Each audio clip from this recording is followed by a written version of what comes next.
Malayalam industry had 3 difference Tamil. Difference in the sense ഫുഡിലൊക്കെ വലിയ importance കൊടുക്കും. നമുക്ക് ഇവിടെ അങ്ങനെ ഒരു ഇതില്ലല്ലോ. അവിടെ പിന്നെ അരുണാചലം ഷൂട്ട് ചെയ്യുന്ന സമയത്ത് ഒരു കടയാണ്, ഇളനീരിന്റെ ഒരു കട, ഫ്രൂട്ട്സിന്റെ ഒരു സെക്ഷൻ വേറെ. രജനികാന്തിന്റെ പടമായതുകൊണ്ടാണോ എന്നറിയില്ല, പ്രൊഡക്ഷൻ വൈസ് ഇങ്ങനെ നോക്കുക ഒരു കുഞ്ഞു കുഞ്ഞു കടകളാണ് അവിടെ. പ്രൊഡക്ഷൻ എന്ന് പറഞ്ഞിട്ട് ഓരോ ഷോപ്സ് പോലെ. അപ്പൊ നമുക്ക് പോയി അവിടെ നിന്ന് എടുക്കാം, അല്ലെങ്കിൽ അങ്ങനെയൊക്കെ. അതേപോലെ പാർത്ഥിപൻ സാറിന്റെ കൂടെ ഒരു ഇത് ചെയ്തിട്ടുണ്ടായിരുന്നു. അപ്പൊ പാർത്ഥിപൻ സാറിന് പൊള്ളാച്ചിയിലെ ഷൂട്ടിങ്ങിന് സമയത്ത് ഇങ്ങനെ ഡിഫറെന്റ് വെറൈറ്റി ഓഫ് ഫുഡ് പിന്നെ കൊണ്ടു കൊടുക്കും. ഞാനും എൻ്റെ അമ്മയും നിനക്കറിയാലോ മാറിയിരുന്ന് ഞങ്ങൾ രണ്ടും കൂടെ മാറിയിരുന്ന് തൈര് സാദവും, ഞാൻ അന്ന് നോൺ വെജിറ്റേറിയൻ ആയിരുന്നില്ല, വെജിറ്റേറിയൻ ആയിരുന്നു. അപ്പൊ തൈര് സാദവും ഇതൊക്കെ കഴിക്കുമ്പോൾ പാർത്ഥിപൻ സാർ ആളെ വിട്ട് വിളിപ്പിക്കും നമ്മളെ. ആ കൊച്ചിനോടും അമ്മയോടും കൂടെ വന്ന് ഞങ്ങളുടെ കൂടെ ഇരുന്ന് ഭക്ഷണം കഴിക്കാൻ പറയാന്ന് പറഞ്ഞിട്ട് ഭയങ്കര. പിന്നെ തെലുങ്കില് കോടി രാമകൃഷ്ണ ഡയറക്ടർ. അത് ഞാൻ ഒന്നോടെ നിർത്തി മോളെ, എനിക്ക് ഭാഷ അറിയുന്നേ ഇല്ല. എന്ത് വെള്ളം കുടിക്കണം എന്നറിയോ ആ ഭാഷ പഠിച്ചെടുക്കണമെങ്കിൽ. വെള്ളം കുടിച്ച് പറഞ്ഞാലേ ഡയലോഗ് ആയിട്ട് വരുള്ളൂ. ഭയങ്കര പാടാ. ഞാൻ അടുത്ത കന്നഡ പടം ചെയ്തു. അത് ശിവരാജ് കുമാറാണ് ഹീറോ. അംബിക, നമ്മുടെ അംബിക ആക്ട്രസ്, അവര് അമ്മ ക്യാരക്ടർ ചെയ്തു. അപ്പൊ അങ്ങനെ അത് ആ പടം ഒറ്റ പടം, അതോടുകൂടി ഞാൻ കന്നഡ പഠിക്കാൻ താല്പര്യമില്ല. പക്ഷെ എന്നിട്ടോ ഞാൻ ചെന്നുവിട്ടത് കന്നഡയിലും. ഇപ്പൊ അസലായി മാത്താടുത്തു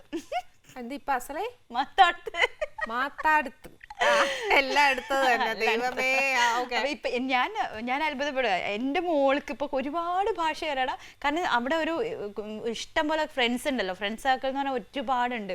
എല്ലാം വരും എൻവി എന്ന് പറഞ്ഞിട്ട് ഇങ്ങനെ വിളിച്ചു വരും. ഇവൾക്ക് ഇപ്പം കന്നഡ അറിയാം, തമിഴ് അറിയാം, ബാക്കി ഇംഗ്ലീഷ്, മലയാളം, ബാക്കിയെല്ലാം. ഓക്കെ. പിന്നെ ഇപ്പൊ നീ അഭിനയിച്ചുകൊണ്ടിരുന്ന സമയത്ത് എല്ലാ ക്യാരക്ടേഴ്സും ചെയ്തു. ഇപ്പം നീ ഹീറോയിനായിട്ട് ചെയ്തത് മാത്രമല്ലാതെ അഞ്ചു പല ടൈപ്പ് ഓഫ് സിസ്റ്റർ ക്യാരക്ടർ ചെയ്തു. ഈവൻ ദോ നല്ലൊരു ഹീറോയിനായിട്ട് വന്നിട്ട് പോലും ആ സിസ്റ്റർ ക്യാരക്ടേഴ്സ് അല്ലെങ്കിൽ ഒരു ചേച്ചിയുടെയോ അനിയത്തിയുടെയോ എല്ലാം ചെയ്തുകൊണ്ടിരുന്നു. പിന്നെ അങ്ങ് നീ കാറ്റഗറൈസ്ഡ് ആയി.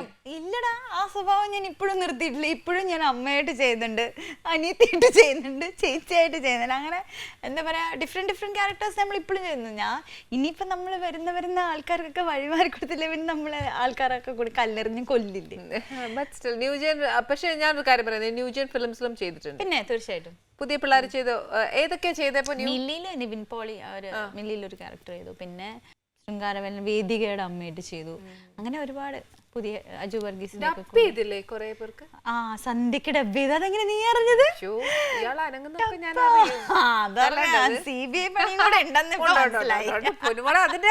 അതിന്റെ സാധനം വെയിറ്റ് ചെയ്യുന്നേ ഉള്ളൂ. ആണോ?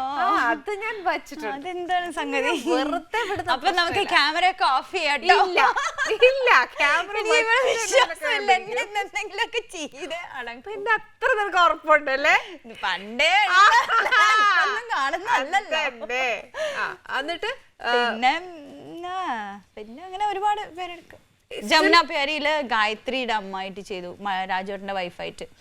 അങ്ങനെ ഒരുപാട് ന്യൂജൻ ഉണ്ട്, ചെയ്യുന്നുണ്ട് ഒരുപാട്. പിന്നെ ഒരിടയ്ക്ക് കുറെ ഗ്യാപ്പ് വന്നല്ലോ. അത് 6 years.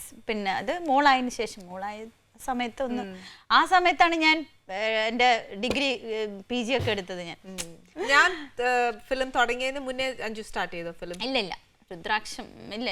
ഞാൻ എന്റെ സെക്കൻഡ് മൂവിക്കാണ് എന്റെ ഫസ്റ്റ് മൂവി അക്ഷരം. ഓർമ്മയില്ലേ? ഓർക്കുന്നില്ലേ? തേർഡ് മൂവി എന്റെ. ശരി, തേർഡ് മൂവി എന്റെ ഫസ്റ്റ്. അതാ. അപ്പൊ തൊട്ട് നീ ഇന്ന് വരെ നീ ലോങ് ടൈം, അതായത് കുറെ നാളെ സിനിമ പോകുന്ന പോലെ നീയും അതിന്റെ കൂടെ ഓടിക്കൊണ്ടിരിക്കുക. നാടോടുവേ നടുവേ ഓടുക അങ്ങനെ പറയല്ല എന്ന് പറഞ്ഞാല് നീ അതിന്റെ കൂടെ ഓടുവാന്നേ. അപ്പൊ ഈ ഒത്തിരി നീ ഡിഫറൻസ് കാണും. ഒരു ഫീമെയിൽ ആർട്ടിസ്റ്റ് എന്നുള്ള നിലയ്ക്ക് നീ ഒരുപാട് വ്യത്യാസങ്ങൾ കാണും. ഞാനൊരു കാര്യം പറയട്ടെ, ഇപ്പോഴത്തെ ഒരു ഫിലിം ബാക്ക്ഗ്രൗണ്ട് മീൻസ് നമ്മൾ ഒരു ലൊക്കേഷനിലെ സെറ്റിൽ പോയിരുന്നു കഴിഞ്ഞാൽ നമ്മൾ ഉണ്ടായിരുന്ന ആ ഒരു നല്ല മൊമെന്റ്സ് ഒന്നും ഇപ്പൊ ഇല്ല. എല്ലാം കൂടെ എല്ലാരും വന്നൊരു കാരവാനിൽ ഇങ്ങനെ ഇരിക്കും, ബലം പിടിച്ച് എല്ലാവരുടെ കയ്യിൽ മൊബൈൽ ഉണ്ടാവും. നമ്മൾ അങ്ങനെ ആയിരുന്നില്ലല്ലോ. നമ്മളെ ലൊക്കേഷനിൽ വന്ന ഓർമ്മയുണ്ടോ? ഭയങ്കര ഒച്ചപ്പാട് ബഹളവും അവസാനം എന്തൊക്കെ കുവിലായിരുന്നു. എല്ലാവരുടെ കയ്യിലും വാട്സാപ്പ് ഉണ്ട്.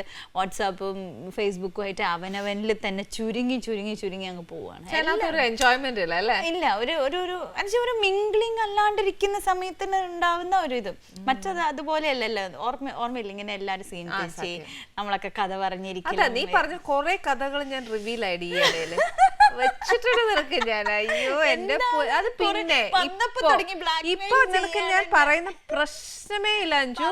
ഇപ്പൊ പറയില്ല നിനക്ക് ഞാൻ എന്താ ആയുധം എന്റെ കയ്യിലെടുക്കണ്ടെന്ന് എനിക്ക് തന്നെ അറിയില്ല. അത് ചോദിക്കുന്നില്ല.